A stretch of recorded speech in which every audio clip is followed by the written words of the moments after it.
Mi intervención yo quisiera que fuera lo más breve posible, porque los protagonistas aquí hoy son Manolo y el presentador de Manolo de su libro.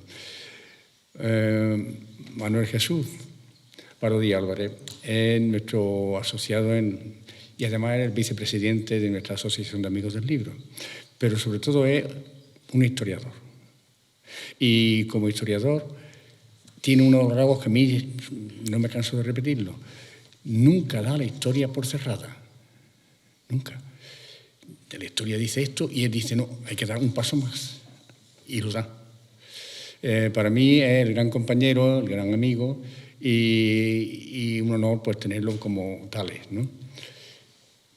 De su libro va a hablar él y de su libro va a hablar Juan Manuel Piñero, que es arqueólogo en activo, arqueólogo sanluqueño, colaborador nuestro en tantísimas ocasiones, en casi todas las jornadas de arqueología de Bajo Guadalquivir, y todos posiblemente lo conozcáis, y si no lo conocéis yo aseguro que es una persona entregada por completo a su afición, profesión, que es la arqueología.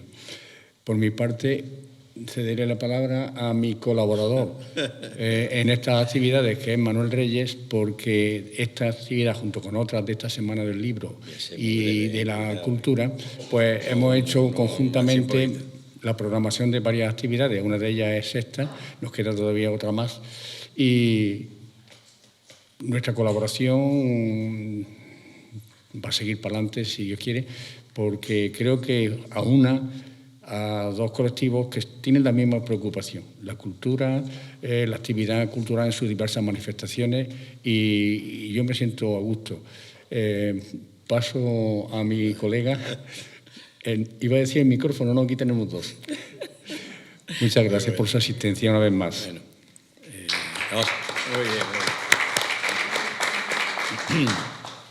Yo corroboro todas las palabras de agradecimiento de mi amigo Pepe. Ayer, con tantos jaleos que tenemos, no nos pusimos de acuerdo y yo voy a leer un folio nada más. No creo que importune ni al presentador porque no tengo más remedio que leerlo. ¿Y saben por qué? Porque me ha encantado este libro. Y una de las cosas que ha tenido mucha suerte en nuestro querido Manolo es el prólogo que le ha hecho Manuel Pimentel. Cuando leáis el libro, el prólogo es una maravilla. Y una de las palabras que dice el prólogo dice Manolo Pimentel: nacemos para el olvido, para convertirnos, al modo de los epitafios del tenebrismo barroco, en polvo, ceniza y nada. Nadie nos recordará. Pasados los años, confundidos por el rugir incesante de generaciones y tiempos. Nacemos para el olvido. Decíamos a todos nacemos para el olvido. No todos. Afortunadamente, algunos elegidos, tocados por los caprichosos hados del destino, lograron emerger con nombre propio del piélago brumoso de la desmemoria para mantener su historia y leyenda personal en el recuerdo de los hombres. Así empieza el prólogo de Manolo Pimentel, que creo que es un magnífico, ¿no? Y en ese quehacer, todo el mérito para nuestro ínclito Manuel Parodi, quien, siguiendo su extraordinaria vocación de difundir la historia y la arqueología, a modo de cruzada, por hacer posible que el gran público se acerque a los acontecimientos y a los personajes que jalonaron nuestro devenir y nos dieron identidad en el marchamo del tiempo. Prueba de lo que afirmo, valga de ejemplo un sencillo párrafo del libro de Manolo donde dice: la obra y los perfiles de Pelayo Quintero nos hablan de tesoros arqueológicos, de ruinas evocadoras, de montañas y paisajes exóticos, de tiempos de guerra y espionaje, de una arqueología incipiente como disciplina, tantas veces llevada a la gran pantalla. Su obra y su labor, ingentes, deben ser consideradas y valoradas desde la perspectiva de la época en la que se desarrollaron sus trabajos, con una metodología propia de la época y a la que no eran ajenos los investigadores contemporáneos del propio Pelayo. La sencillez. Finalmente, me prodigo en la figura del autor. Manolo, lo siento, tengo que decirte esto. Manuel Parodi dice también nuestro querido amigo y nuestro querido amigo Manolo Pimentel, culto, brillante, erudito, incisivo, gran conversador y mejor escritor. Ha escrito, tras años de trabajo, la más profunda y clarividente biografía de Pelayo Quintero Atauri. Una semblanza que ha llegado para quedarse y trascender. Palabra de Pimentel que yo corroboro totalmente y además amplío afirmando que Manuel Parodi es un excelente articulista con una prosa fácil y clara y sobre todo muy bien documentada. Su capacidad para narrar muestra un gran nivel de prodigalidad hasta la extenuación de ideas, que como si fuera una noria nos adentra con sinuosa habilidad en los berenjenales que comporta la relación de acontecimientos pasado y presente. Manolo, enhorabuena, ha hecho un magnífico libro. Gracias.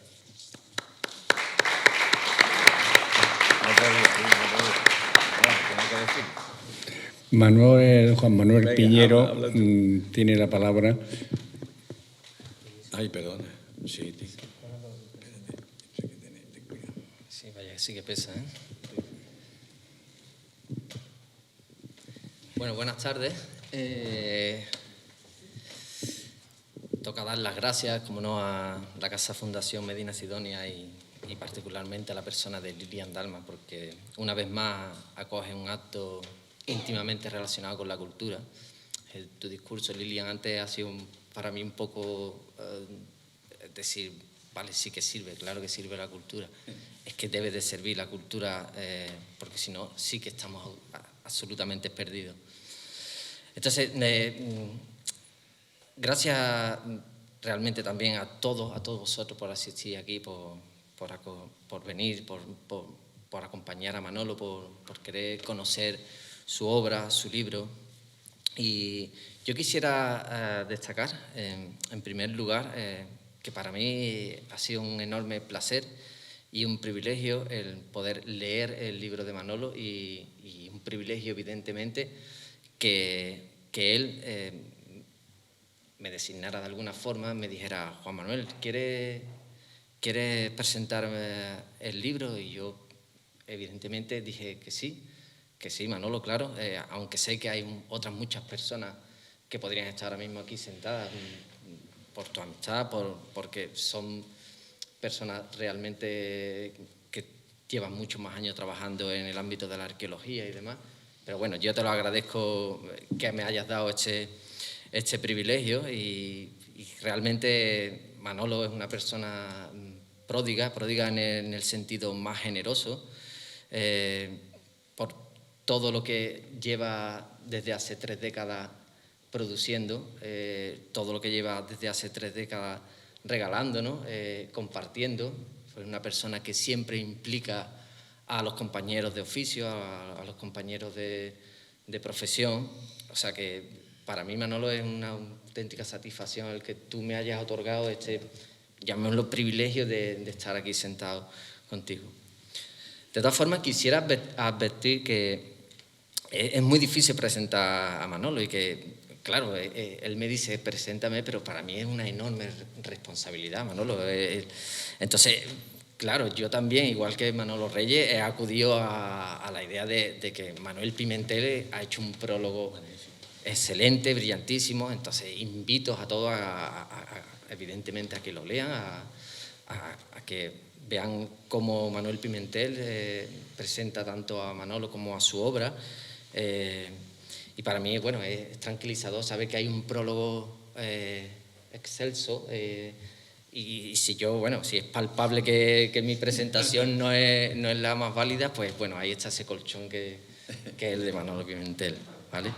Brevísimamente, aunque para muchos de ustedes no voy a descubrir nada, pero podríamos decir que Manuel Parodi Álvarez es doctor europeo en historia, arqueólogo, especialista en historiografía arqueológica, en historia económica, especialmente en el mundo antiguo, y en la historia de la primera vuelta al mundo. Es analista y gestor de patrimonio cultural, autor de una 30 de libros, 200 artículos científicos y 1 millar de artículos divulgativos de historia y patrimonio. Investigador del Campus de Excelencia Internacional de Patrimonio de Andalucía y profesor en los másteres de Patrimonio Histórico, Arqueológico y de Turismo de la Universidad de Cádiz. Ha impartido docencia como profesor invitado en varias universidades españolas y extranjeras y ha dirigido la oficina de la conmemoración de la primera vuelta al mundo del excelentísimo Ayuntamiento de Sanlúcar de Barrameda, donde tuve la suerte de compartir con él unos meses de trabajo codo a codo y, bueno, como Don Quijote y Sancho, muchos entuertos que desenvolvimos, pero todos victoriosos. Dirige las jornadas de arqueología, de historia, arqueología y patrimonio del Bajo Guadalquivir y la revista de historia, arqueología y patrimonio Gárgoris desde el año 2012. Codirige las jornadas de patrimonio cultural y natural de Los Pedroches, Córdoba, y la revista de patrimonio cultural y natural Andolises. Miembro del consejo director de la revista de arqueología de Andalucía Occidental, Ligustinus. Académico correspondiente de la Escuela de Arqueología Italiana de Cartago, es miembro del Centro Documental de Arqueología y Patrimonio de la Universidad Autónoma de Madrid y del grupo de investigación El Círculo del Estrecho, estudio arqueológico y arqueométrico de las sociedades desde la prehistoria a la antigüedad tardía de la Universidad de Cádiz. Es miembro igualmente de la Sociedad Española de Estudios Clásicos, de la Sociedad Española de Historia de Arqueología, de la Asociación Española de Estudios del Pacífico y de la Red de Universidades Magallánicas, historiador asociado de la Fundación de los 500 años de la Villa Rica de Veracruz, en México, y es miembro asimismo de la Asociación de Historiadores y Arqueólogos de Cartago, y etcétera, etcétera. Y es imposible entrar a detallar la ingente obra de este gigante de la cultura, Manolo, permíteme que te lo diga. En lo referente al libro que nos trae hoy aquí, podríamos decir esa cosa un poco cursi de que estamos ante la presentación en sociedad de un nuevo hijo, ¿no? El nacimiento de un libro realmente es algo siempre feliz, no sea que el hijo sea mal nacido, no es el caso este, Manolo. Pero bueno, es cierto también que el hijo cumple realmente, en esta fecha cumple un añito. O sea, estamos celebrando aquí la presentación en sociedad en Sanlúcar de Barrameda, en tu ciudad, Manolo. Y estamos celebrando pues el primer aniversario de un libro que lleva un periplo a lo largo de todo el país, ha estado en multitud de lugares. Y hoy está aquí en la octava fiesta del libro y de la cultura de Sanlúcar de Barrameda. No me voy a extender mucho más, Manolo, nadie nos queremos extender mucho más, te estamos robando ya mucho tiempo, ¿vale? No voy a cometer la torpeza, que hemos tenido una exquisita conversación, Manolo y yo, y la torpeza de robarle al autor las cuestiones más claves de su obra, de su libro. Así que lo que quiero hacer es unas consideraciones un poco personales de lo que me ha suscitado a mí un poco la lectura del libro. Y en primer lugar, debo reconocer con toda sinceridad que yo desconocía la figura de Pelayo Quintero. Estuvimos hablando, Manolo, durante mis estudios en Granada, nunca nadie me habló de Pelayo Quintero. Sí me hablaron de otros arqueólogos de las mismas fechas contemporáneos a Quintero, como Bonsor, como Pierre Paris, como Luis Siret. Sobre todo como Luis Siret, porque evidentemente yo, perteneciendo a la Universidad de Granada, el descubridor de los millares allá en el 1891, pues sí que tiene evidentemente una relación la universidad con ese yacimiento. Pero, claro, te hacía la pregunta de que si en Cádiz se tenía conocimiento de Pelayo Quintero, en la universidad actualmente, si los alumnos conocen la obra de este arqueólogo pionero. Es una de las reflexiones que yo me hacía, porque, claro, Pelayo Quintero es coetáneo vive en un momento entre etapa más anticuaria de la arqueología y los primeros pasos que empieza a dar la disciplina a nivel científico. Recordemos que por las mismas fechas Mortimer Wheeler ya está desarrollando su método, llamémosle primeramente científico, con las excavaciones en cuadrícula, con testigos, la primera vez que se le da algo de importancia a los estratos, a los objetos dentro de los estratos. Pelayo y Quintero está en ese contexto. Pero claro, era evidente que yo no lo conocía y otros compañeros tengo constancia de que tampoco conocían a la obra de Pelayo Quintero. Entonces, realmente interesa traer aquí esta reflexión porque a mí personalmente me ha sacado de una ignorancia, Manolo, de uno de los pioneros de nuestra disciplina, de la arqueología, y estoy convencido que a muchísimas personas que acojan tu libro lo vas a sacar igualmente de la misma ignorancia. Y por otra parte, es muy interesante que le des memoria, que le des luz a una persona que se intuye, se sospecha que lo han querido tener en sombras. Y tal vez ese sea uno de los motivos por los que gente como yo, que me dedico a la arqueología durante tantísimos años, o otros compañeros, nunca hemos escuchado hablar de Pelayo Quintero. Así que digo justicia, realmente se hace justicia con tu libro, Manolo, porque hay una cosa que se dice en España que es algo que es la envidia, pero realmente yo no sé si es la envidia o más bien el descrédito y a veces el desprecio, porque lo hemos hablado, Manolo, uno puede envidiar de alguna forma el hecho de no haber llevado la obra que ha llevado Torres Balbás. Puedes envidiar lo que hizo Quintero, puedes envidiar no haber escrito El Quijote, pero no lo puedes despreciar, no lo puedes desprestigiar. Y una cosa que al menos durante una parte del libro se ve es que a Pelayo Quintero sí lo quisieron desprestigiar y sí lo quisieron de alguna forma despreciar. Entonces me alegro muchísimo, ¿no?, que hayas dado luz y algo y darle memoria a esta persona. Y no quiero extenderme mucho más, no quiero robarte más tiempo, Manolo, solo darte las gracias por ello, por a mí particularmente haberme enseñado muchísimo sobre este personaje, sobre la obra de este autor, y muchas gracias por haber escrito el libro, evidentemente. Y gracias a todos.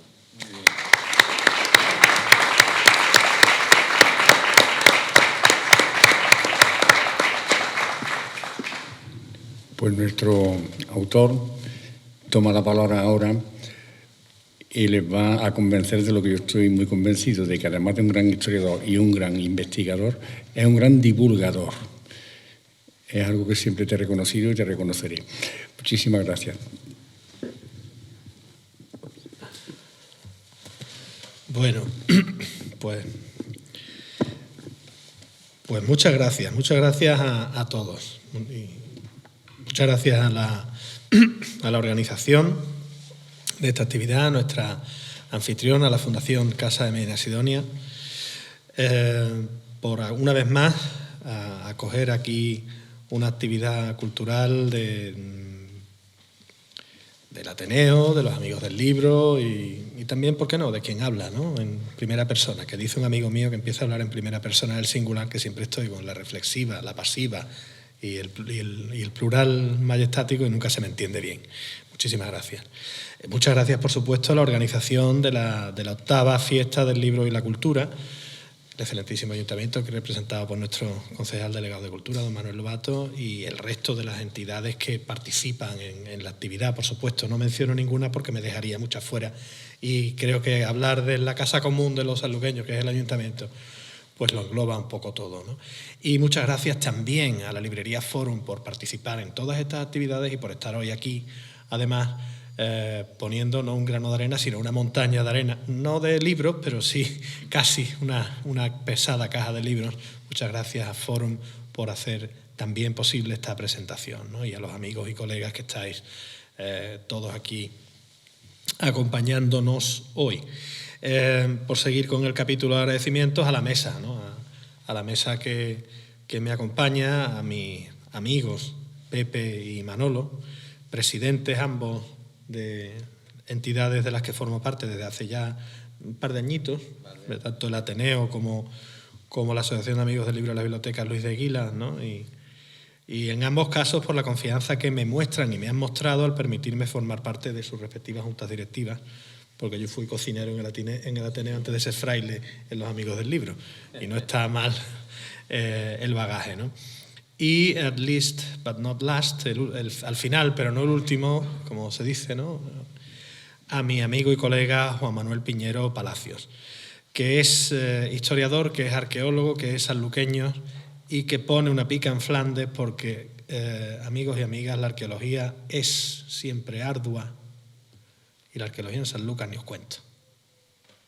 Ha sido responsable de la intervención arqueológica en la Fuente Vieja, que creo todos conocemos, en la que también ha participado el común amigo y colega Diego Bejarano Gaimundes, otro arqueólogo buen conocedor de Sanlúcar de Barrameda desde el punto de vista y la perspectiva de la arqueología. Y quédense ustedes con la cara regular porque todavía la llevamos tapada, ¿no? Con el tema de la pandemia. Pero quédense ustedes con el nombre de Juan Manuel Piñero Palacios, que si yo no tengo el don de la profecía, pero a poquito que tengamos un poco de suerte y que Sanlúcar sepa hacerse responsable de sus cosas, debería tener mucho que decir en la arqueología sanluqueña, por tanto en el patrimonio sanluqueño y por tanto en la historia de Sanlúcar. Y es lo que te toca, ¿eh? Así que es lo que hay. Y como además he trabajado con él y encima he sido su jefe, pues me puedo permitir el lujo de hablar con cierto conocimiento de causa de un excelente profesional y una mejor persona, sin demérito de nadie. Pelayo Quintero,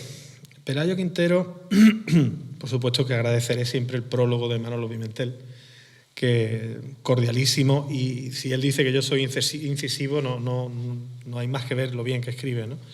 Para saber cuán agudo es, a lo mejor no en su razonamiento sobre mí, pero sí en su percepción sobre el libro y sobre Pelayo Quintero. Este libro es en buena medida hijo de esta casa, porque surge, no el libro, pero sí la sinergia con Almuzara, la misma noche que se presentó aquí el libro de Manolo Pimentel y Manolo Navarro de Historias de la Arqueología. Y luego de la presentación, Manuel Pimentel, que sabía que yo trabajaba el tema de la arqueología española en el norte de África.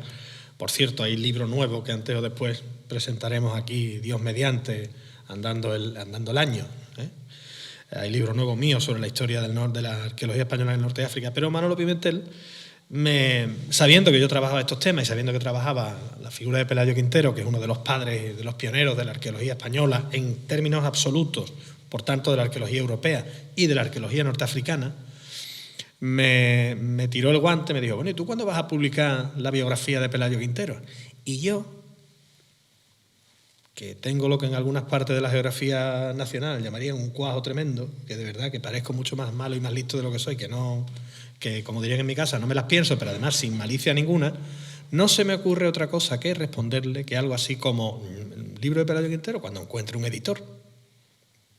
Que otro pensaría que yo le estaba metiendo la cuchara. No, me salió así. Me dice Pimentel, ¿y tú cuándo vas a publicar el libro de Pelayo? Digo, yo cuando encuentro un editor. Y me devuelve la mirada y me dice la sonrisa, ¿y con quién te crees que estás hablando?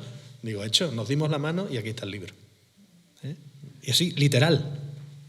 Por eso digo que es en buena medida hijo de esta casa también, porque todo eso pasó aquí, cuando acabó la presentación, abajo en los arcos del libro de Historias de la Arqueología de Manuel Navarro y Manuel Pimentel, y Manuel Navarro, ¿no?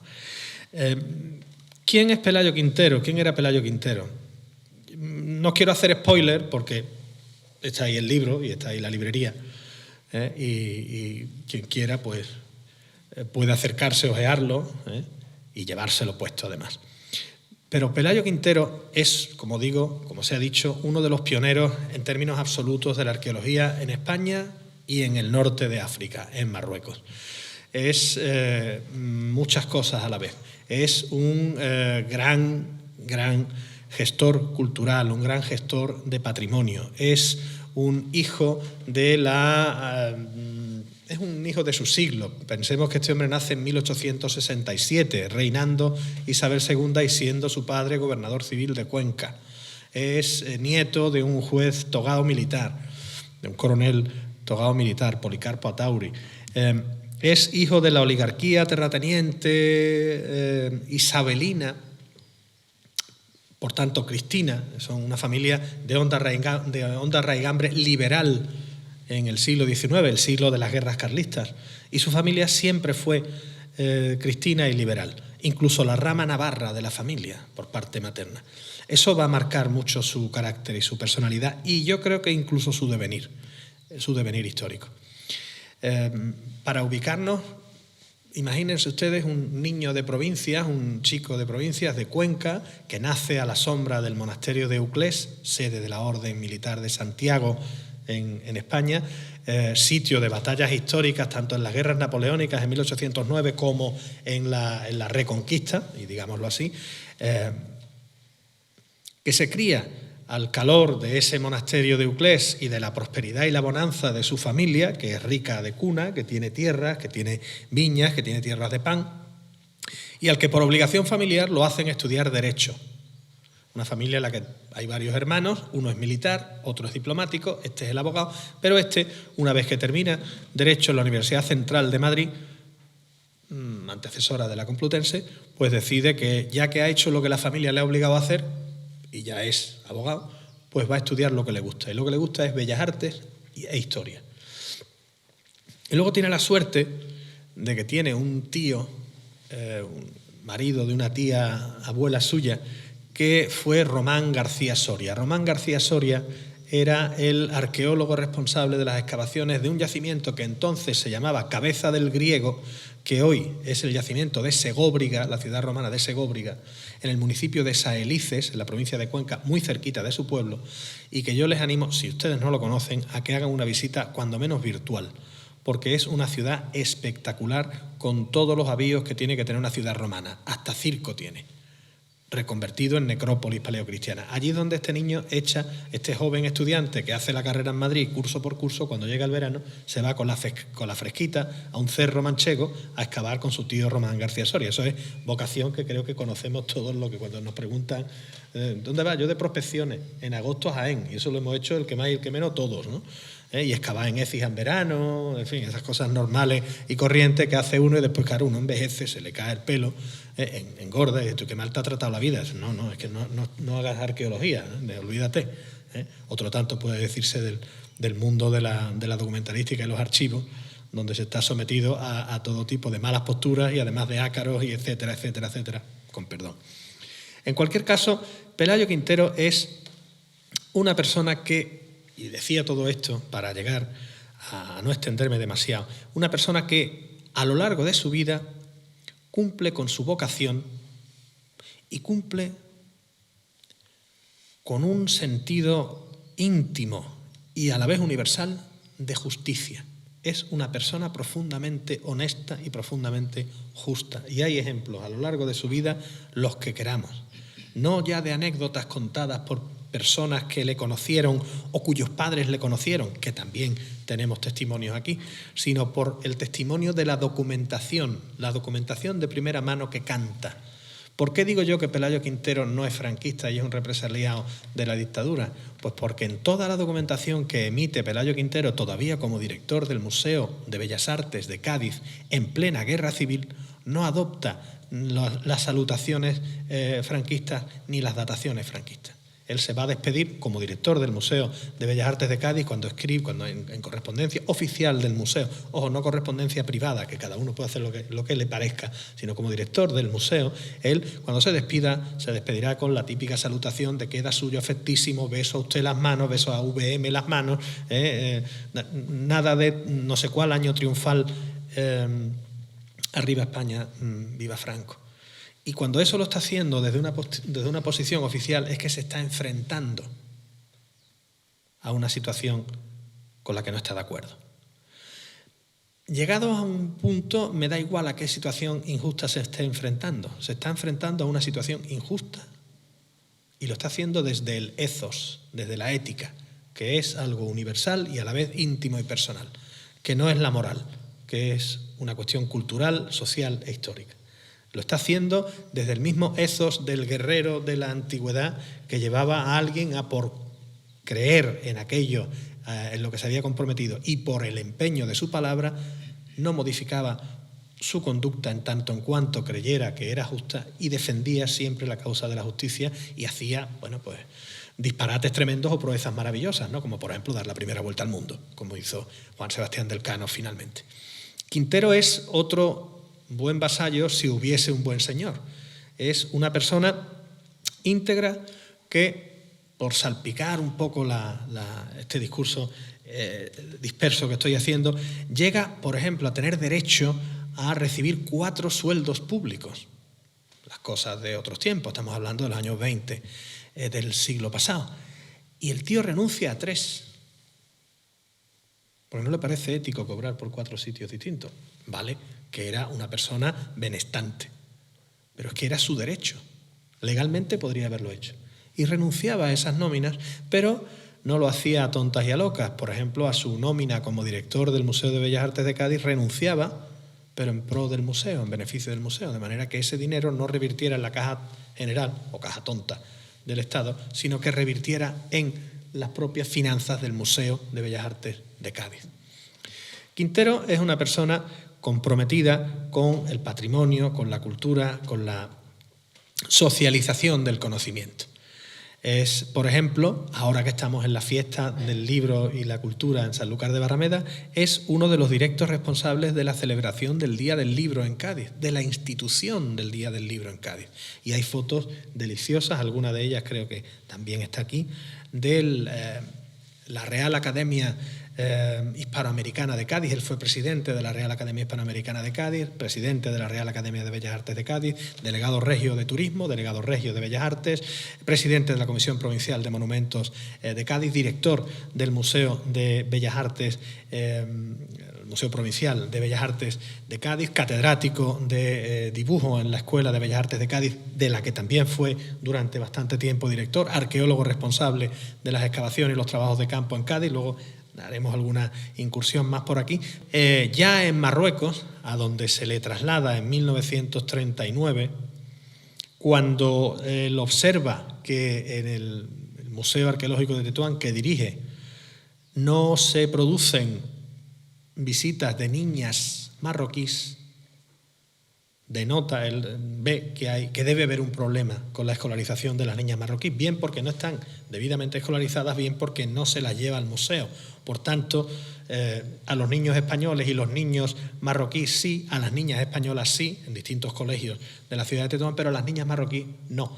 Si no hay visita de niñas de alumnado marroquí, en 1942 estoy hablando, es porque hay algún problema con la escolarización de las niñas marroquíes, o puede haberlo, que hace Quintero, que no es un personaje acomodaticio, se queja por escrito desde su puesto de director del Museo Arqueológico y de responsable de la Inspección General de Excavaciones Arqueológicas de Marruecos a la Delegación de Enseñanza de la Alta Comisaría, 1942. No es un funcionario que deje pasar los problemas, sino que los encara, los afronta y desde su profunda conciencia del servicio público, de la función pública y de la vocación que debe tener de servicio público el trabajo desde la Administración, no ceja en ese empeño de seguir manteniéndolo. Cosas que hace Pelayo Quintero, pues aparte de ser el arqueólogo que trabaja a principios de siglo en la provincia de Cádiz y sobre todo en la ciudad de Cádiz, como bien mencionaba antes mi amigo y colega Juan Manuel Piñero, hay arqueólogos de esa época que sí son bastante conocidos dentro del ámbito general de la historia, del patrimonio, de la arqueología. Pierre París, que es el excavador histórico de Baelo Claudia, ¿no? Siret, con los Millares, Bonsor, con Carmona y la necrópolis de Carmona y el Valle del Guadalquivir, ¿no?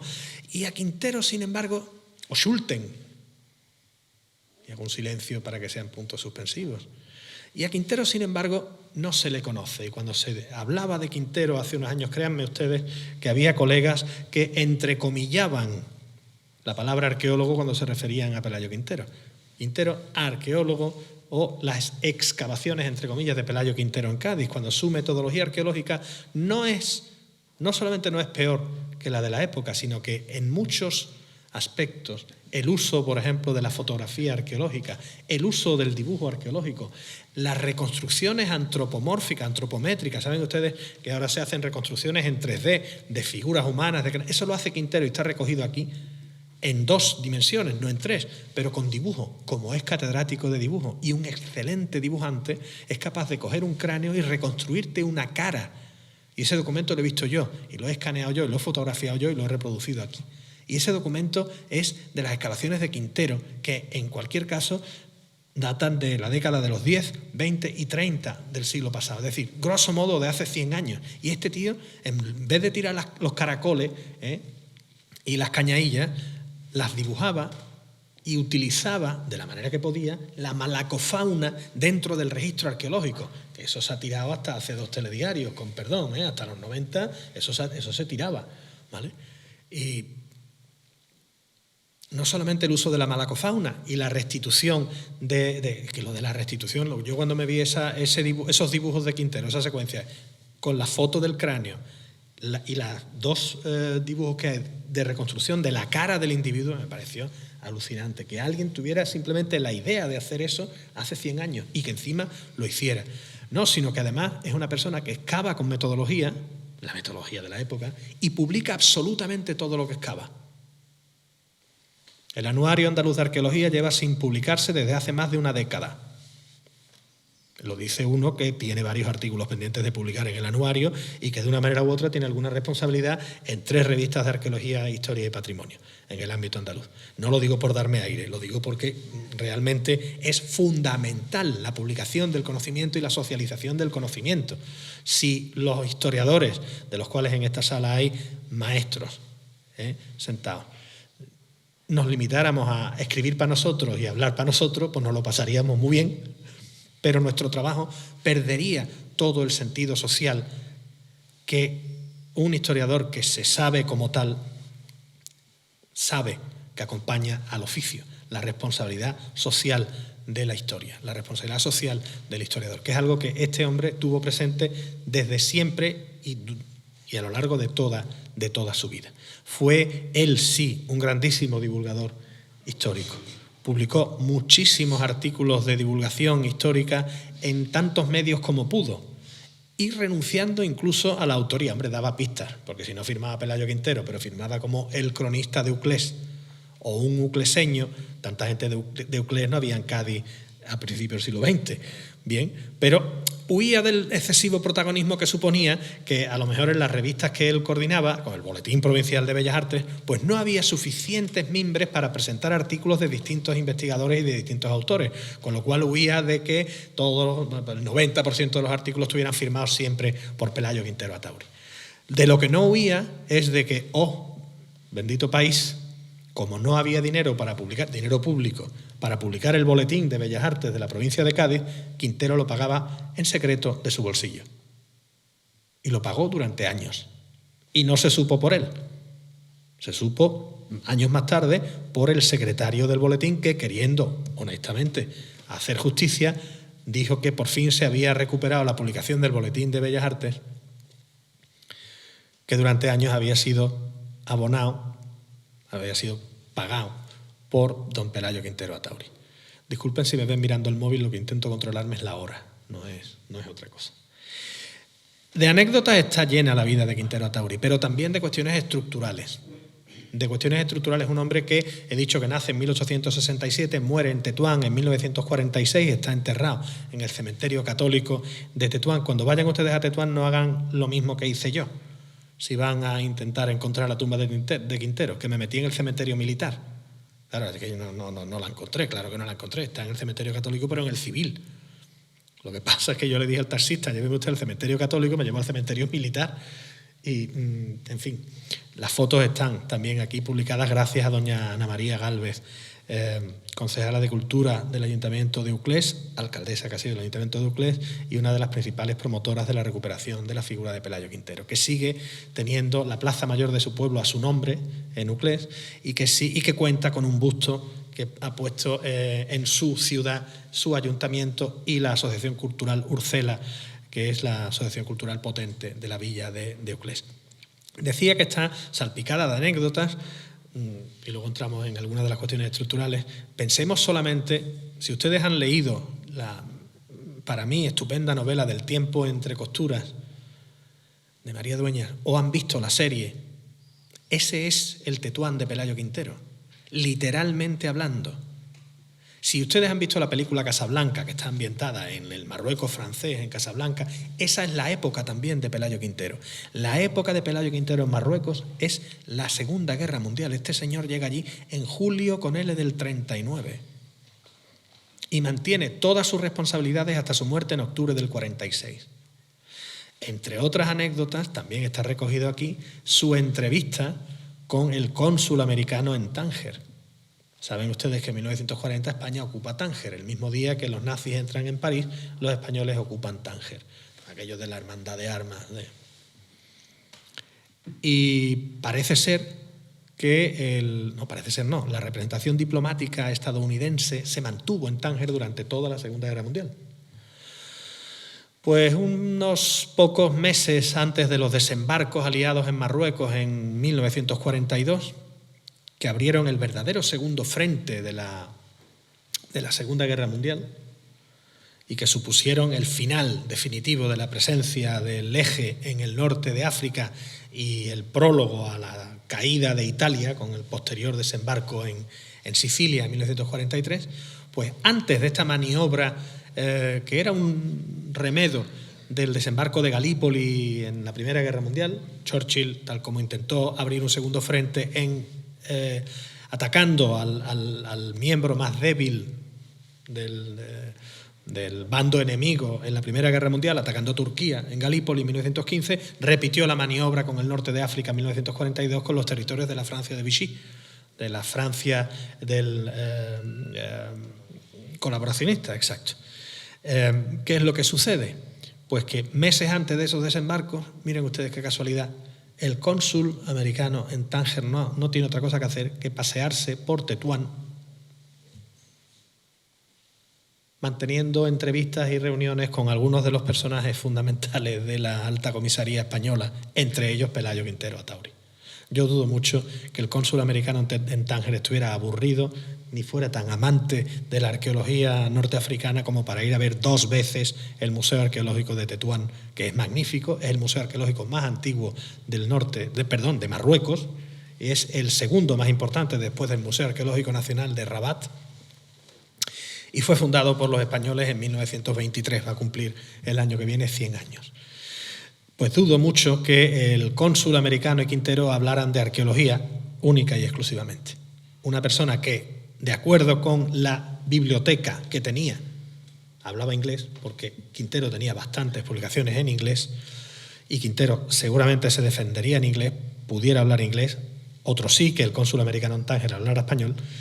Yo entiendo que lo que estaba haciendo el cónsul americano en Tánger era pulsar un poco las posibilidades o el sentir de las autoridades españolas en el protectorado. Y una de esas autoridades españolas que tuvo esa visita del cónsul americano fue Pelayo Quintero. La carta de agradecimiento que manda el cónsul está publicada en este libro también.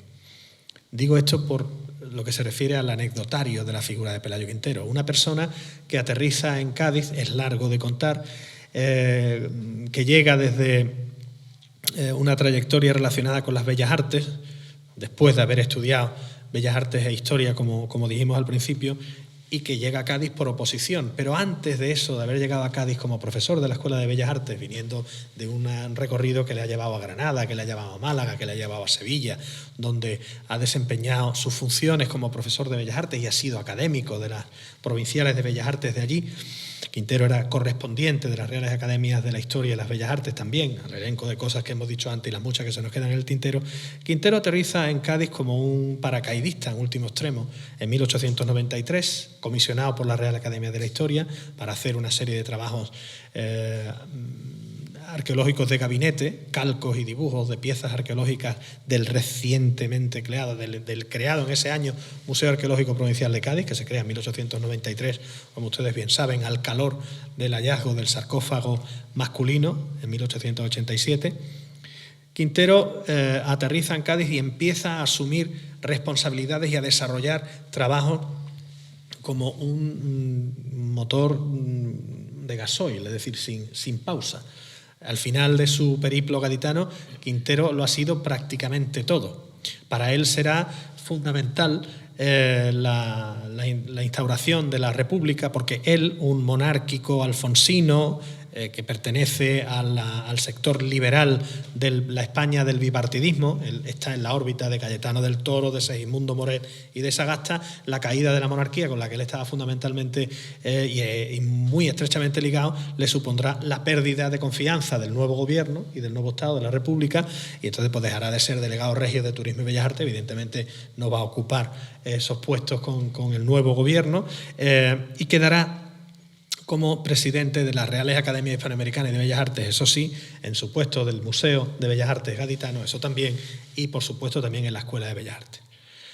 Pero decíamos al principio que Quintero no era una persona vinculada al régimen que surge de la Guerra Civil. Quintero, a partir de 1936, y ya con esto voy cerrando, sufre una damnatio memoriae que le ha acompañado prácticamente hasta nuestros días. En 1936, Quintero va a ser obligado a dimitir de la presidencia tanto de la Real Academia Gaditana de Bellas Artes como de la Hispanoamericana de Cádiz. De acuerdo con la leyenda urbana, que me llega confirmada por varios sitios, de la Hispanoamericana a punta de pistola. Él no va a arredrarse por eso. ¿Por qué lo digo? Pues porque aunque aprovechando un momento de enfermedad suya, le cierran la excavación que tenía en curso en Cádiz y ahí pues se piensa que ya no excavó más, yo estoy en condiciones de afirmar que Quintero excavó en Cádiz en el 36, en el 37 y en el 38, con estudiantes. Porque no podía excavar con obreros, no podía excavar con trabajadores al no tener presupuesto y excavaba con estudiantes, con antiguos alumnos suyos y con alumnos y estudiantes del SEU, que voluntariamente se prestaban a colaborar con el maestro Quintero en sus excavaciones gaditanas. Pero a Quintero se lo llevan a Marruecos. Hablábamos del tiempo entre costuras, de Tetuán y de Casablanca. A Quintero, y el documento también está publicado aquí, lo saca de Cádiz el general Beigbeder. ¿Le suena a ustedes el general Beigbeder? De familia jerezana. El general Beigbeder, que asciende de teniente coronel a general de manera fulgurante, porque gracias a, o debido a su intervención, Tetuán va definitivamente a caer en manos de los alzados en julio del 36, y el general Beigbeder va a ser quien firme, como alto comisario del protectorado, quien firme el permiso para que Quintero vaya a Marruecos a hacer un viaje de estudios, una inspección arqueológica. Eso hay muchas maneras de decirlo. A Quintero lo están sacando de Cádiz, según me dicen unas fuentes orales, para salvarle la vida, y a Quintero lo están sacando de Cádiz, en cualquier caso, una red, un colchón de amistades fundamentalmente militares, que si no eran suyas, lo habrían sido de su hermano Manuel, que como dijimos, tenía un hermano militar, su hermano Manuel Quintero Atauri, que también estuvo en Cádiz destinado muchos años, posiblemente esté detrás de esta red de militares que sacan a Quintero de la península. La figura determinante no será ni siquiera el general Beigbeder, será don Tomás García Figueras, otro insigne jerezano, que luego sería alcalde de Jerez de la Frontera, que era el hombre fuerte de la administración española de la Alta Comisaría. No me meto a detallar el tema de la Alta Comisaría porque eso lo dejamos para el siguiente libro, que es donde se desarrolla, y no vamos a hacer spoiler. No quiero hacer spoiler de este, no voy a hacer spoiler del otro. Tomás García Figueras, que fue alcalde de Jerez y presidente del Jerez Club Deportivo, dato que siempre me gusta aportar porque da un tono de color, fue realmente quien sacó a Quintero de Cádiz y quien puso al general Beigbeder en condiciones de firmar ese permiso y llevárselo a Cádiz. Yo creo que fue una... A ver, cómo lo digo, era una jugada disimulada. Quintero no iba a volver a Cádiz, lo iban a sacar de Cádiz para que llegara a Tetuán y allí hacerlo director del Museo Arqueológico de Tetuán, nada más llegar. El museo estaba en obra, dijimos que se inauguró en el 23, pero las nuevas instalaciones del actual Museo Arqueológico de Tetuán, que se inauguran el 19 de julio de 1940, estaban en obras todavía en el 39 cuando Quintero llega a Tetuán. Pero nada más llegar ya no nombran director del museo. Una ventaja, Quintero estaba jubilado, no había que pagarle. Con lo cual se podían hacer ciertas maniobras en ese sentido. Y para ponerlo al frente también de la Inspección General de Excavaciones, es decir, de toda la arqueología del protectorado. Quintero no es solamente un gestor de patrimonio, que lo es, un gestor cultural, que lo es, un profesor de Bellas Artes, que lo es, un arqueólogo, que lo es, un historiador del arte, que lo es. Interesantísimas sus trabajos sobre la pintura gaditana y sobre las pintoras del Museo de Bellas Artes de Cádiz, entre ellas una Parodi, cosa que he descubierto gracias al personaje. Quintero es el responsable de la arqueología del norte de Marruecos desde 1939 a 1946. Sucede en este cargo a César Luis de Montalbán y será sucedido a su vez por Miquel Tarradell i Mateu, que será el gran arqueólogo norteafricano al que todo el mundo conoce. Cuando a Montalbán y a Quintero se les pase por encima la lámina de acero de la damnatio memoriae. A Montalbán por masón y republicano y a Quintero porque, como bien ha adelantado antes mi amigo y tocayo Manolo, hasta cierto punto o de cierta forma en su intervención, Quintero, y he dicho yo hace un momento, Quintero ocupa muchísimos cargos, muchísimas responsabilidades y da mucha cancha. Trabaja, vamos a ver, esa foto que tienen ustedes en portada está tomada en Tetuán, en el yacimiento arqueológico de Tamuda, y es Quintero, el señor que está a la derecha, con sombrero, con sus dos colaboradores más estrechos, Cecilio Jiménez Bernal, secretario del museo y arqueólogo colaborador de Quintero en los trabajos de campo en Tamuda, y Alejandro Tomillo Naharro, que era el restaurador del museo. Las niñas de Jiménez Bernal a Quintero lo llamaban abuelo. Quintero se casó pero no tuvo hijos, tuvo sobrinos pero no tuvo hijos. Digo esto por el trato familiar y el trato humano que Quintero dispensaba a sus colaboradores y a la gente con la que trabajaba. No debía ser un mal tipo, que diría Pérez Reverte, no debía ser un mal tipo. Sin embargo, en Cádiz esa acumulación de responsabilidades le hará, al final, creo yo, odioso para ciertos personajes que se aprovecharán de la coyuntura del 36, esa dimisión a punta de pistola de la Academia Hispanoamericana, unos personajes quizá la cabeza visible de los cuales, que sea lo que está detrás de ese trastierro de Quintero a Marruecos, de ese permiso que le firma el general Beigbeder, provisional, tan provisional como que se les olvida que Quintero está casado. Y el gobernador militar de Cádiz tiene que hacer una apostilla en el documento, firmada y sellada, diciendo que le acompañará su señora, doña Juana María Hidalgo. Hidalgo, pero malagueña. Es decir, un apellido bien sanluqueño, pero esta señora era de Málaga. Quintero, como digo, es víctima de esa damnatio memoriae, la cabeza visible de la cual será César Pemán Pemartín, hermano de José María Pemán, que será quien le sucederá como presidente de la Academia de Bellas Artes y luego, cuando Quintero fallezca en 1946, como director del Museo Provincial de Bellas Artes. ¿Por qué digo esto? Pues porque en la memoria arqueológica de la provincia de Cádiz de 1940, que publica César Pemán, a quien se le nombrará. Quintero había sido presidente de la Comisión Provincial de Monumentos hasta 1936. En el contexto de la Guerra Civil se reforma la gestión de la arqueología en España y se crea la Comisaría General de Excavaciones Arqueológicas o Comisaría Nacional de Excavaciones Arqueológicas, en la que tendremos al frente a Julio Martínez Santaolalla, personaje también importantísimo en la arqueología española del siglo XX. Esa comisaría general se dividirá en comisarías o se articulará en base a comisarías provinciales que sustituirán a las comisiones provinciales de monumentos existentes hasta ese momento y que dependían del gobierno y de las Reales Academias de Bellas Artes y de la Historia. Y tenían que ser presididas por un académico titular o correspondiente de una de las dos. Quintero era correspondiente de las dos, como dijimos hace un momento. César Pemán será nombrado comisario provincial de excavaciones arqueológicas en la provincia de Cádiz. Es decir, será quien suceda a Quintero en la Academia de Bellas Artes y en la comisaría de excavaciones, que sustituye a su vez a la Comisión Provincial de Monumentos. Y luego, andando el tiempo, en la dirección del Museo de Bellas Artes. Y en esa memoria arqueológica de Cádiz de 1940, que recoge el estado de la cuestión desde el punto de vista de la arqueología en la provincia de Cádiz a lo largo de los 4 primeras décadas del siglo XX, a Quintero no se le menciona. Ni una sola vez. ¿Más claro? Se habla de las excavaciones, pero no se habla del excavador. Ni una sola vez. Y Quintero estuvo excavando en Cádiz desde 1910 hasta 1938. Díganme ustedes si no hay una clara voluntad de damnatio memoriae en eso.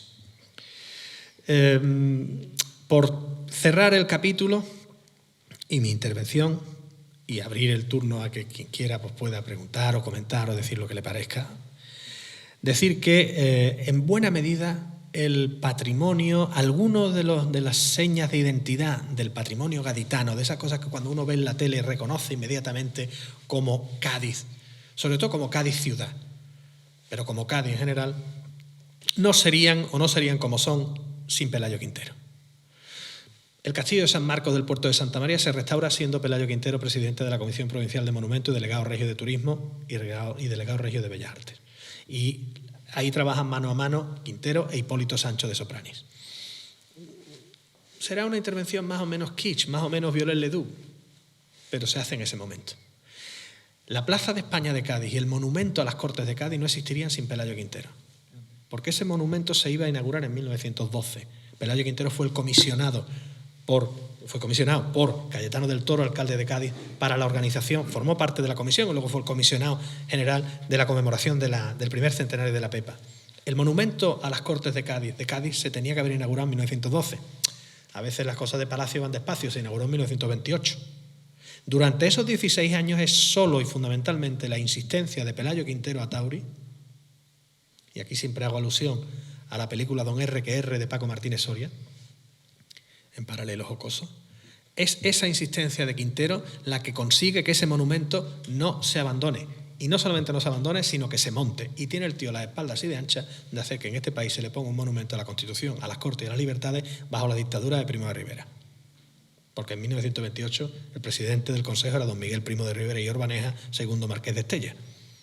Y le pone un monumento a la Constitución y a las libertades.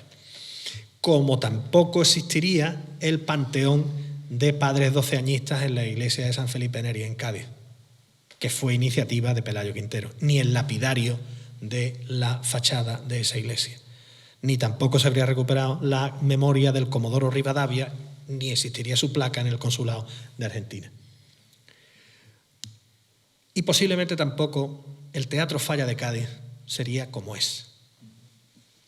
Edificio neomudéjar, construido siendo Pelayo Quintero presidente de la Comisión Provincial de Monumentos y delegado regio de Turismo y de Bellas Artes. Es decir, el responsable último y final de la inspección de esa edificación. Aparte de que sabemos, las pinturas de Felipe Abarzuza magníficas que lo cubrían, sabemos que en ese contexto Quintero no fue solamente una autoridad administrativa, sino que se involucró y participó también de manera activa. Quiero con esto cerrar presentando esa figura de Pelayo Quintero como una persona íntegra, una persona honesta que se enfrenta desde su puesto de funcionario público al poder y a la autoridad cuando tiene que hacerlo, da igual que sea en la España de la monarquía alfonsina, en la España de la Segunda República o en la España de Franco en el protectorado.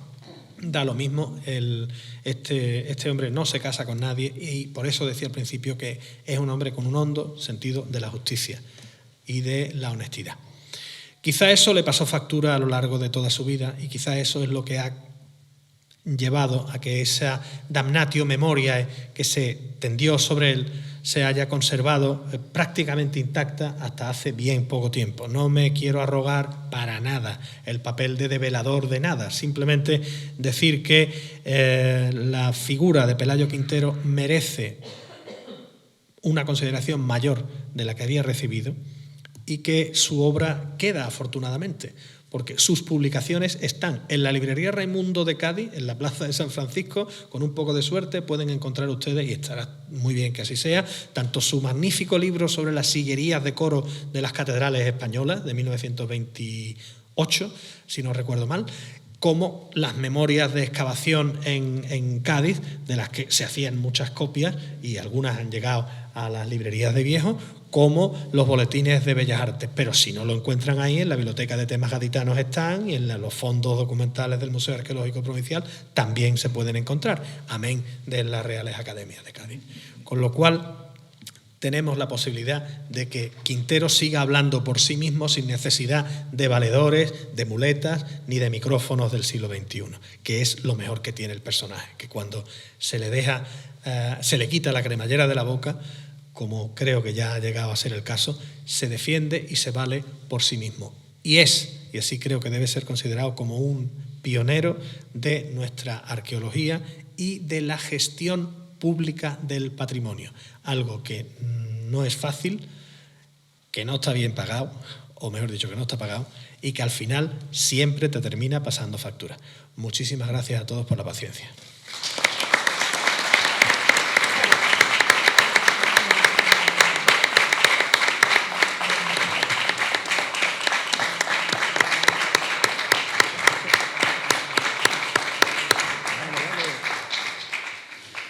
Pues como era apuntaba antes un momentito, se abre un turno de preguntas para todas aquellas personas que deseen pues, que este gran conocedor del tema pues, les pueda ilustrar, les pueda informar. Que no es obligatorio tampoco, ¿eh? Ahora no es esto de... Pero si alguien quiere hacer alguna pregunta, algún comentario o quiere participar, si a la casa no le importa, si a la fundación no le parece mal, pues... Muchas gracias. Parece que no hay preguntas. Manolo, yo sí quería hacerte una. Tú has dicho antes que tú no quieres ponerte aquí de paladín del asunto, del nombre de su obra, pero yo lo dudo, que tú no seas un paladín. Y la pregunta que yo te hago es, aparte de esos dos pilares que yo creo que están pues, poniendo de manifiesto lo que fue Pelayo Taure, este hombre tan insigne, que son el Ayuntamiento de Uclés y tú, con tu obra y su estudio y tus divulgaciones sobre eso, tu labor de socializador de la cultura, como tantas veces hemos alabado. Te pregunto, ¿conoces de algún otro sitio, algún otro polo donde estén promocionando a la figura y a la obra de este hombre?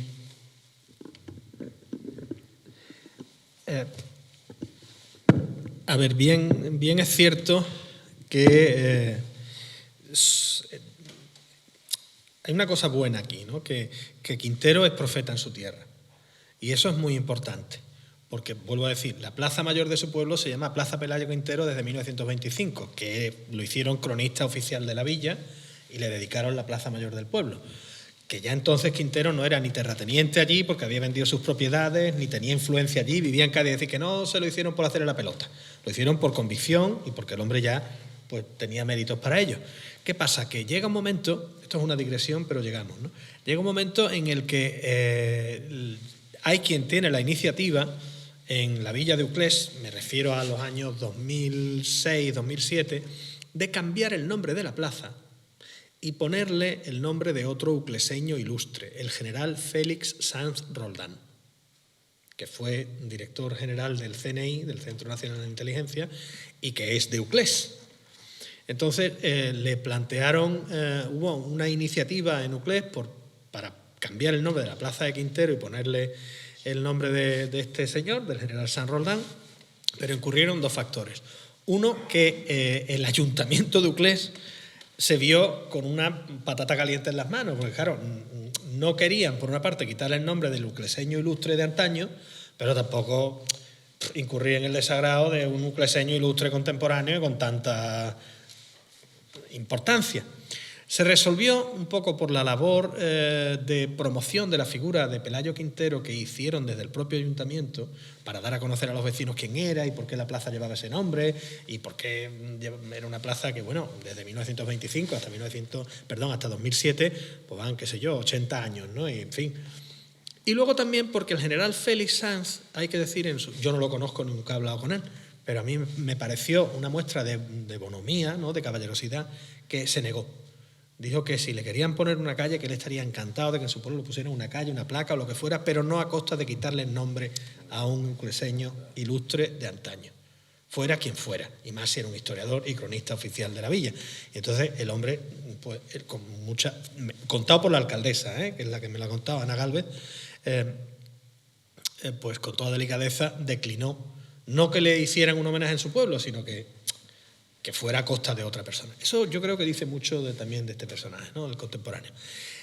A partir de ahí, bueno, pues yo había empezado a hacer algunas primeras investigaciones sobre la arqueología española en el norte de África, sobre Pelayo Quintero, y nos encontramos, Uclés y yo, y desde entonces no hemos dejado de colaborar. Pero sí que es cierto que esa sinergia ha provocado que la Universidad de Castilla-La Mancha, la Universidad de Cádiz, la Diputación Provincial de Cuenca, la Diputación Provincial de Cádiz, y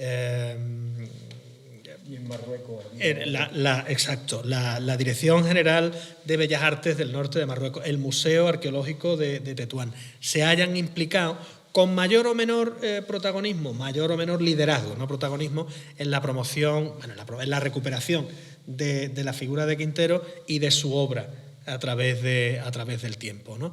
Y ya digo, eso ha sido fundamental, esa sinergia. En mi caso, claro, mi tesis no trata sobre Pelayo Quintero, que es lo que mucha gente piensa. ¿He escrito una tesis de Pelayo Quintero? No, he escrito una tesis sobre la historia de la arqueología española en el norte de África. Y la figura de Pelayo Quintero ahí es fundamental, como era fundamental la figura de César Luis de Montalbán, que, como dice alguien, va a ser mi próxima víctima, espero que sí, a la hora de biografiarlo, que, como digo, también fue represaliado y también sufrió una damnatio memoria enorme. Pero Quintero no es solo el norte de África. Quintero en el norte de África es fundamental porque se monta un edificio y te lo dan a ti para que lo termines de montar y lo eches a rodar, ¿no? Entonces, y además desde la responsabilidad de la gestión en plena Segunda Guerra Mundial y cuando España ha salido de la Guerra Civil. O sea, es que es una cosa de locos, ¿no? ¿Qué pasa? Que sí, que hay entidades y administraciones que se han involucrado a lo largo del tiempo. La editorial Almuzara, por ejemplo, es una de ellas, ¿no?, fundamental. La editorial Luca acaba el servicio de publicación, la editorial Luca acaba de publicar, otra vez menciono el otro libro, y poco a poco se ha conseguido que, el año pasado la Universidad de Castilla-La Mancha celebró un congreso en Cuenca, precisamente sobre... la Universidad de Castilla-La Mancha, del campus de Cuenca, celebró en Cuenca un congreso sobre historia y arqueología de Cuenca. Y yo invitado por una amiga, ahora entraré, la hija del profesor Enrique González Cravioto, que es el gran historiógrafo español en el norte de África, tristísimamente desaparecido, el profesor González Cravioto, profesor catedrático de Historia Antigua en la Universidad de Castilla-La Mancha, en el campus de Cuenca, es otra figura fundamental a la hora de la recuperación, no de la figura de Pelayo Quintero solamente, sino de la historia de la arqueología española en general y de la historia de la arqueología española en África y en Marruecos en particular. Su hija, la profesora Elena González García, fue quien me mandó noticia de ese congreso, me invitó, y yo presenté una propuesta que trataba precisamente sobre Pelayo Quintero Atauri, ¿no? Porque hablar de arqueología de Cuenca y en Cuenca y no hablar de un arqueólogo, el más ilustre posiblemente, arqueólogo que ha dado Cuenca, claro, pero la paradoja es que este era arqueólogo allí, pero su labor fundamental la desarrolló el 99% fuera de Cuenca, ¿no? La Universidad de Castilla-La Mancha, quiero decir, no tuvo ningún problema en absoluto en admitir esa comunicación, ese trabajo, esa ponencia, y se publicará, espero, en las actas este año. La cuestión es que digamos que se ha generado un poco de sinergia. La Universidad de Huelva también ha publicado artículos sobre Pelayo Quintero, la Universidad de Sevilla, ambas en sus respectivas revistas de arqueología, ONOVA en el caso de Huelva, SPAL en el caso de Sevilla, con lo cual pues se ha generado esa sinergia digo, y al final, pues entre todos, poco a poco vamos consiguiendo que esta persona deje de tener esa losa que le echaron encima. Deduzco que todas las iniciativas que comentas son recientes, relativamente recientes. Después del apagón se encendió la luz, ¿no? Desde 2006-2007 en adelante. 2006-2007 en adelante. Ya en 2008 hubo unas primeras jornadas que auspició la Diputación Provincial de Cádiz y la Junta, que tampoco menciona la Junta de Andalucía, y se celebraron en el Museo Arqueológico Provincial de Cádiz. Se hicieron unas primeras jornadas que coordiné yo sobre el papel de Pelayo Quintero en la conmemoración de la Pepa, del primer centenario de la Constitución de 1912. Porque hablar de este personaje, ya digo, es que es hablar del patrimonio gaditano, de la historia de la provincia de Cádiz, de la arqueología de la provincia de Cádiz. Schulten posiblemente le cierran la puerta en Tarteso, en Doñana, después de los informes que redacta Quintero a petición del Palacio Real.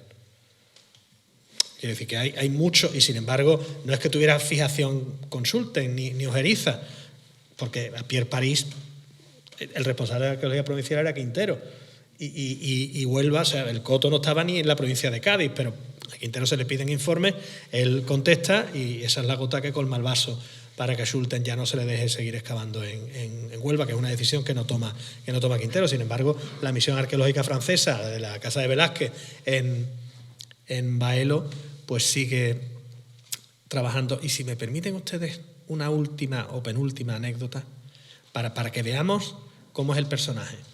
Es un hombre del siglo XIX.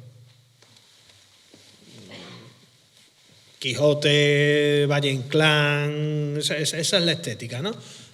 Bueno, pues este hombre no tuvo, en el campo arqueológico no tuvo discípulos, tuvo discípulas, porque sus grandes alumnas fueron Concepción Blanco Mínguez, directora del Museo Arqueológico de Cádiz, o Josefina Eguarás, directora del Museo Arqueológico de Granada, que trabajaron con él y que aprendieron con él. Pero este hombre, que es un liberal de Sagasta, que le digo a ustedes que no tiene absolutamente nada que ver y es totalmente contrario al mundo totalitario de la Europa de los años 30 y 40, su principal alumna, la persona que se formó con él, que excavó con él, una estudiante francesa que llega a la Casa de Velázquez, que es el Instituto Arqueológico Francés de Madrid, como ustedes saben, y la Casa de Velázquez, como esta chica quería hacer una tesis sobre el mundo fenicio, se la empaqueta Pelayo Quintero. Se la manda a Pelayo Quintero y Pelayo Quintero la forma en Cádiz, ella excava con él en Cádiz, estudia con él en Cádiz, él luego la manda a Ibiza para que vea el mundo fenicio ibicenco, un hombre de amplitud de miras. Y esta chica luego tendrá contacto con él también en el norte de África durante el periodo marroquí de Quintero. Ya digo, esta persona que fue su alumna directa y que trabajó con él en Cádiz, que trabajó con él de manera teledirigida en Madrid, en el Arqueológico Nacional, en la Casa de Velázquez, y en Ibiza, y en Marruecos, no es que solamente fuera una, primero, mujer y joven. Estamos hablando de los años 30 y 40, y encima no española. Se llamaba Miriam Astruc, era francesa y judía. Y estamos hablando de la época de la Segunda Guerra Mundial. Pues era Pelayo Quintero. Lo digo por si sirve un poco por ejemplificar cómo era el personaje. Bien. ¿Hay más preguntas? Pues entonces damos por terminado el acto. Muchísimas gracias. ¿Hay otra pregunta? Una pregunta. En primer lugar, decir que me alegra escuchar mi pueblo, Carmona, y a Jorge Gonzos, en que he tenido el placer de vivir en la calle destinada a su nombre, por el descubrimiento de la necrópolis romana. Mi pregunta era si aquí en Sanlúcar ahora mismo se están haciendo algunas excavaciones arqueológicas y si se destinan más fondos a desenterrar lo que está enterrado que a recuperar o restaurar lo que ya está descubierto. Y hago referencia a, por ejemplo, el baluarte de San Salvador, que está ahí en la playa de Bonanza como abandonado, con pintada de grafiti, lleno de basura, y a esto me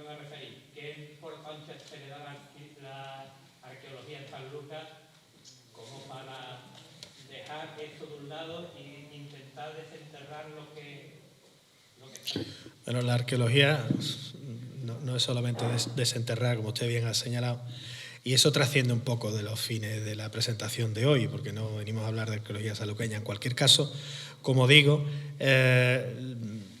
tenemos aquí el excavador de la Fuente Vieja. Parece, o quiero pensar, que por más arduo que sea el camino de la arqueología, mejorará o debe mejorar, y desde luego este que está aquí algo ha intentado hacer en ese sentido y lo sigue haciendo desde el punto de vista, cuando menos, de la divulgación. No solamente de la divulgación, porque también me ha cabido en suerte coordinar y dirigir el trabajo de la Carta Arqueológica del Término Municipal de Sanlúcar de Barrameda y la publicación de esa Carta Arqueológica en forma del volumen primero, y hasta el momento único, de la Carta Patrimonial de Sanlúcar de Barrameda.